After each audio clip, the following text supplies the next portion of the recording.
दोस्तों नमस्कार। स्वागत है आपका हमारे इस यूट्यूब मंच पर। दोस्तों, लोकसभा चुनाव में तीसरे चरण के लिए प्रचार अभियान समाप्त हो गया और परसों 94 सीटों पर वोटिंग भी होगी। लेकिन वोटिंग तो 2 चरण में हो चुकी, तीसरे चरण में होने जा रही है और बाद में भी 4 चरणों में वोटिंग होने आने वाले वक्त में वोटिंग होनी है। लेकिन क्या इन वोटिंग के दरमियान आपने वो महसूस किया जो आपने 2014 और 19 में महसूस किया था? कहीं से कोई भी व्यक्ति किसी भी प्रकार के लहर की, किसी भी प्रकार की सत्ता समर्थक लहर की उम्मीद नहीं कर रहा। सब कुछ शांत है, ठहरे हुए पानी की तरह। ठहरे हुए पानी में भी कंकड़ मारने पर लहर उठती है। लेकिन सियासत में राजनेता रोज कंकड़ मार रहे हैं, चुनाव प्रचार अभियान में रोज कंकड़ मार रहे हैं। कहीं यदुवंशी का जिक्र हो रहा है, कहीं आरक्षण का जिक्र हो रहा है, कहीं संविधान बचाने का जिक्र हो रहा है, कहीं जाति जनगणना का जिक्र हो रहा है, कहीं मोदी की गारंटी का जिक्र हो रहा है, तो कहीं अग्निवीर का जिक्र हो रहा है, तो कहीं किसानों की एमएसपी गारंटी का जिक्र हो रहा है, तो कहीं ओल्ड पेंशन स्कीम का जिक्र हो रहा है। सबका जिक्र हो रहा है। आज के दौर में मतदाता के लिए राजनेता इतने सुलभ हो गए हैं कि हेलीकॉप्टर आता है, लोग सुनने के लिए जाते हैं, पंडाल लगता है, नारे लगवाए जाते हैं, भारत माता की जय, वंदे मातरम, तमाम तरह के नारे लगवाए जाते हैं। लेकिन इन नारों के बीच आम आदमी की हैसियत वही बनी रहती है जो हैसियत आम आदमी के किस्मत में लिखी हुई मान ली गई है। लेकिन क्या किस्मत की इन लकीरों को, चुनावी किस्मत की इन लकीरों को जनता ने बदलने का मूड बना लिया है? आज हम आपको बताने जा रहे हैं वो इलाका जिसने भारतीय जनता पार्टी की चुनावी संभावनाओं को पर लगाया। 2014 में भी, 2019 में भी।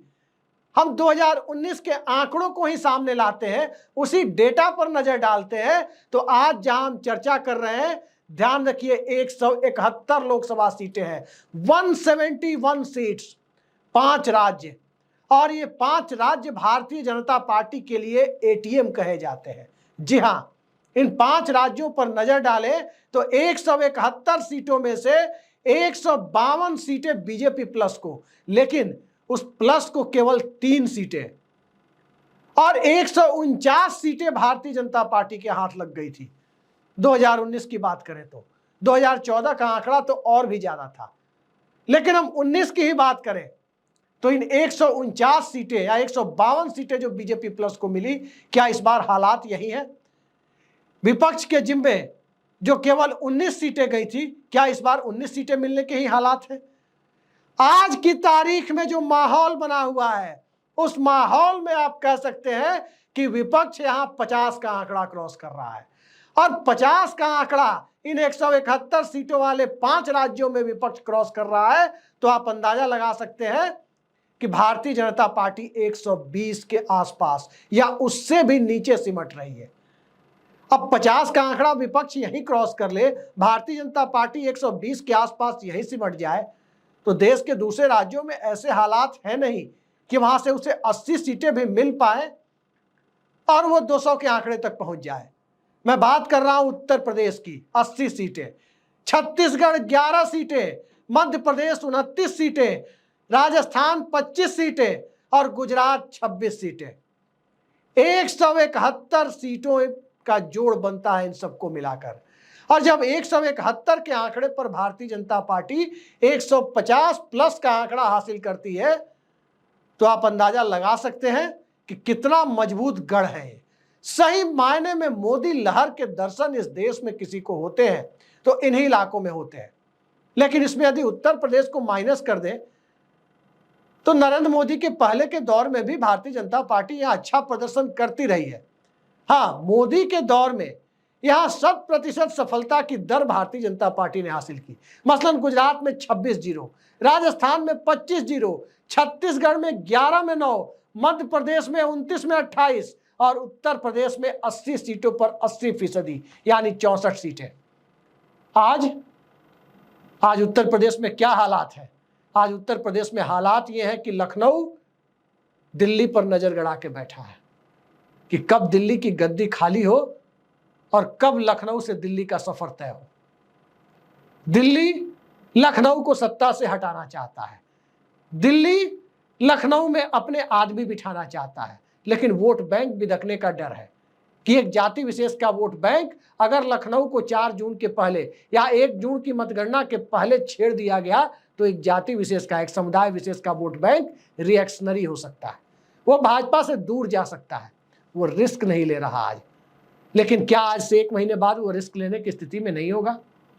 लेकिन बड़ा सवाल यह है कि जब आएगा, जब दिल्ली में दिल्ली वाले लोग, मौजूदा दौर में सत्ता में बैठे हुए लोग जो दिल्ली में बैठे हुए हैं, वो वापस 4 जून को लौट कर आएंगे, तभी तो लखनऊ की विदाई हो पाना संभव हो पाएगा।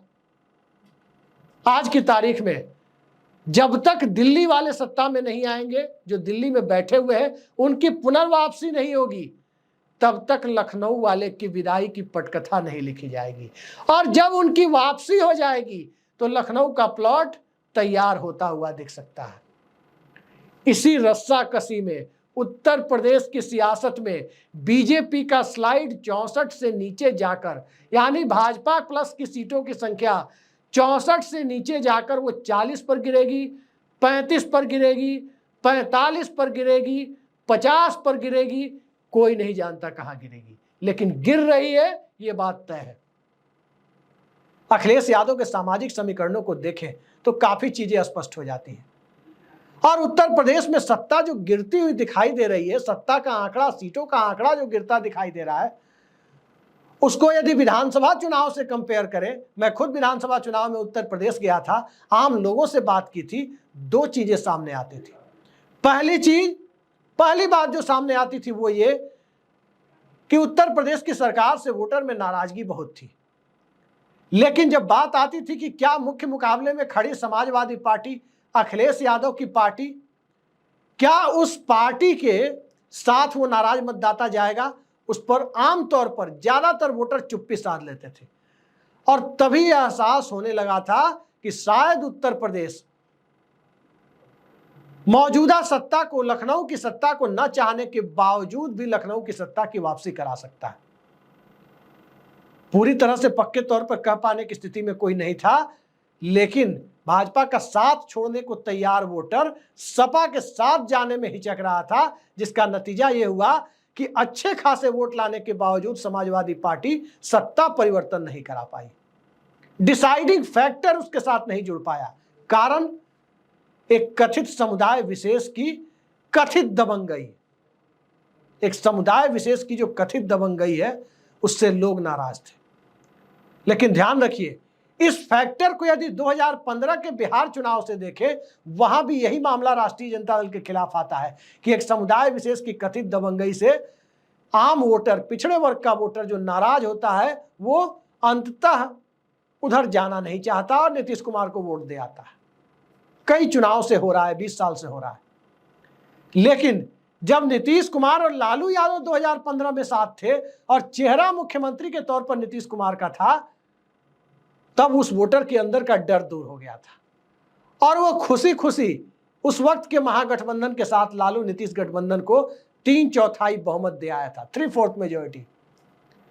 उत्तर प्रदेश में यही स्थिति है।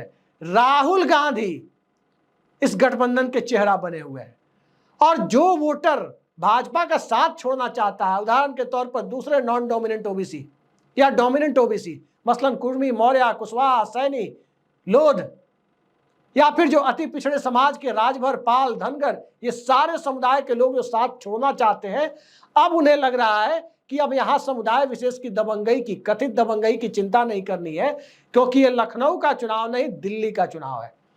और दिल्ली के चुनाव में चेहरा अखिलेश यादव नहीं है, चेहरा राहुल गांधी है।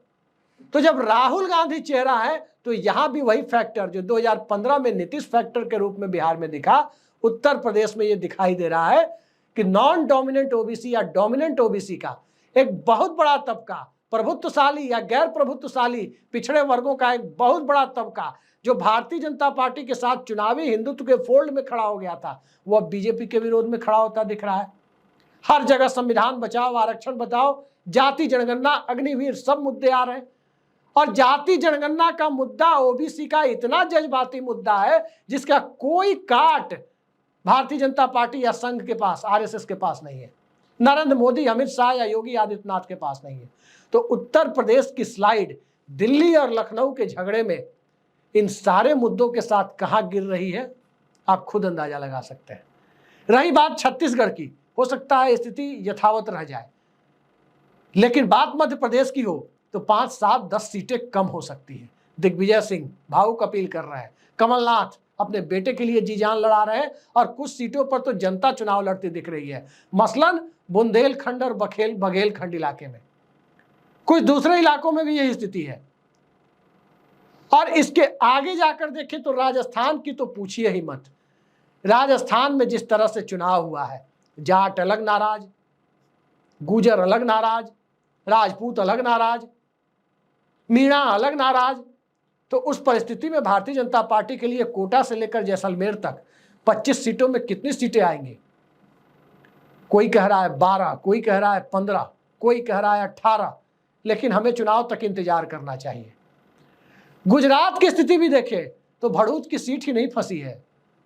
भड़ूच के साथ साथ बनासकांठा, पाटन, अमरेली और इसके साथ साथ कुछ और सीटें जो ट्राइबल बेल्ट में है या सुदूरवर्ती इलाके में है, वो अहमदाबाद के, ग्रेटर अहमदाबाद के विकास से, उस कथित विकास से ताल्लुक नहीं रखते, वहां सीटें फंसी हुई है। और सूरत की स्थिति आप देखें तो वहां और विकट स्थिति है, वहां चुनाव ही नहीं हो रहे हैं क्योंकि सारे लोगों का नॉमिनेशन विड्रॉ हो गया। उससे अलग अहमदाबाद शहर के, ग्रेटर अहमदाबाद की बात करें यानी गांधीनगर की बात करें, तो डर तो नंबर 2 वाले साहब को भी है, अमित शाह को भी है। 16 कैंडिडेट की बात है कि 16 कैंडिडेट को नॉमिनेशन विड्रॉ करने पर मजबूर किया जा रहा है। इतना डर किस बात का है? उस अंडर करंट का है जिसे सत्ता में बैठे हुए लोग पहचान तो रहे हैं, लेकिन चुनाव तक चुप्पी साधे रहने की व्यवस्था है। विपक्ष में बैठे हुए लोग पहचान तो रहे हैं, लेकिन प्रचार तंत्र वैसा नहीं है कि उसको वो हवा दे सके, और हवा देने पर कहीं कोई काउंटर रिएक्शन ना हो जाए जो मौजूदा सत्ता में बैठी बीजेपी के लिए फायदे का सौदा हो। इसको लेकर भी विपक्ष शंकित है। लेकिन अंदर खाने मुद्दा इतना बड़ा है कि कम से कम 50 सीटें इस इलाके में विपक्ष की जा रही है। वो 60-65 भी हो सकती है, लेकिन 50 तो जा रही है। और यहां यदि विपक्ष ने 50 सीटें उठा ली तो प्रधानमंत्री पद छोड़ दीजिए, नरेंद्र मोदी के लिए भारतीय जनता पार्टी लोकसभा में विपक्ष के नेता का यानी नेता प्रतिपक्ष का पद भी सुलभ नहीं होने देगी। भाजपा के अंदर खाने से कई बड़ी खबरें हैं। प्रधानमंत्री पद दूर होता जा रहा है नरेंद्र मोदी से, इतना दूर होता जा रहा है कि नेता विपक्ष के पद के लिए भी भाजपा से नए दावेदार सामने आ रहे हैं। आप सोच सकते हैं कि नरेंद्र मोदी एक फ्रंट पर नहीं, कई फ्रंट पर चुनौतियों का सामना कर रहे हैं। अमित शाह बेंगलुरु में राजा भैया से मिल रहे हैं, तो सिर्फ राजा भैया से नहीं मिल रहे हैं, वो उत्तर प्रदेश के अंदर जो राजनीतिक डर व्याप्त है बीजेपी के अंदर, उस डर की सार्वजनिक अभिव्यक्ति बेंगलोर से करते हुए दिख रहे हैं कि सीटें घटती जा रही है। जिसका हाथ पकड़ने से, जिसका पैर पकड़ने से, जिसको हुजूर सलाम आदाब करने से कहीं कोई एक आध सीट बढ़ जाए, ये हालात, और इस हालात को सबके सामने लाने के लिए जो सीक्रेट मीटिंग बेंगलोर में हो रही है या हुई है, वो दरअसल लखनऊ की घबराहट नहीं, दिल्ली की सत्ता पर काबिज गुजरात लॉबी की घबराहट को दर्शा रहा है। आगे आगे देखते जाइए, सियासत का चाल, चरित्र और चेहरा कितनी जल्दी बदलता है, कितनी जल्दी देवताओं के देवता को अपनी ही पार्टी बिसार देगी। ये उम्मीद देवताओं के देवता के उपनाम से विभूषित सत्ता के शीर्ष पर बैठे हुए लोगों को कम से कम आज की तारीख में जरूर होगी। पूर्व प्रधानमंत्री को लुटेर्स दिल्ली में बंगला मिलता है। कौन सा बंगला? पूर्व प्रधानमंत्रियों के क्लब में जो नई एंट्री होने की संभावना जताई जा रही है, जो नई एंट्री होने जा रही है पूर्व प्रधानमंत्रियों के क्लब में, लुटेर्स दिल्ली का कौन सा बंगला सजाया जा रहा है, इसके लिए भी आपको खबर मिल जाएगी। बस हफ्ते 10 दिन इंतजार कीजिए, एक बंगले पर आपकी नजर जाएगी और सब कुछ आपके सामने होगा। आज के लिए इतना ही। नमस्कार।